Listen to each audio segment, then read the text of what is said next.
ओडिसी दुनिया के माहिर योद्धा और बेहतरीन मास्टरमाइंड थे, जिन पर हजारों कहानियां लिखी गई हैं। आज हम जानेंगे ट्रोजन युद्ध, जो ट्रॉय के शहर और यूनानियों की सेना के बीच लड़ा गया। यह 12वीं सदी की बात है। इस कहानी की शुरुआत होती है ट्रॉय के शहजादे, जिसका नाम पेरिस था। पेरिस ट्रॉय के बादशाह प्रियम का बेटा था। वह अपने भाई हेक्टर के साथ स्पार्टा आता है सुलह के मंसूबे के लिए। हेक्टर बहुत बहादुर था। स्पार्टा के राजा की पत्नी, जिसका नाम हेलेन था, उसकी खूबसूरती के किस्से हर जगह मशहूर थे। लोग कहते थे कि वह हुस्न की देवी है। स्पार्टा में रहने के दौरान पेरिस और हेलेन की मुलाकात होती है और दोनों एक दूसरे से प्यार करने लगते हैं।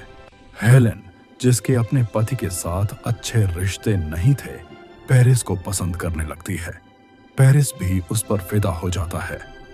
पेरिस फैसला करता है कि वह हेलेन को अपने साथ ट्रॉय ले जाएगा। वापसी पर पेरिस हेलेन को जहाज के अंदर छुपा देता है और ट्रॉय ले आता है।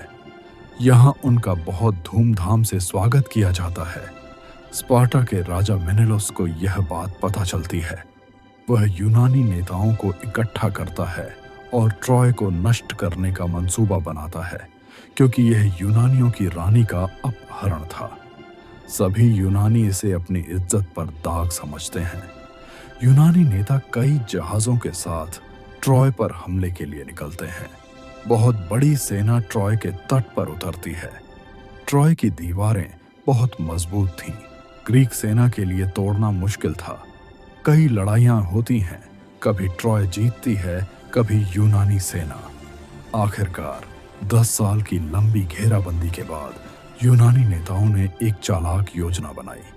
ओडिसी, जो बहुत बड़े योद्धा और मास्टरमाइंड थे, एक बड़ा लकड़ी का घोड़ा बनाते हैं। वह और उसके कुछ साथी घोड़े के अंदर छिप जाते हैं। बाकी यूनानी सेना दूर एक पहाड़ी के पीछे छुप जाती है।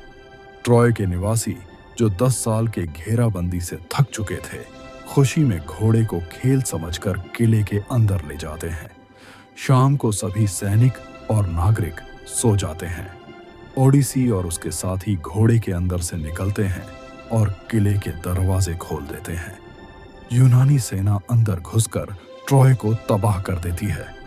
ट्रॉय के बादशाह प्रियम और उनके बेटे हेक्टर और पेरिस इस लड़ाई में मारे जाते हैं। पेरिस एक तीर लगने से मर जाता है। यूनानी सेना ने शहर को लूट लिया, लोगों को मारा और महिलाओं की इज्जत लूटी। आखिरकार मेनेलोस हेलेन को वापस ले जाता है। ओडिसी भी वापसी करता है, लेकिन उसकी वापसी 10 साल के कठिन सफर के बाद होती है।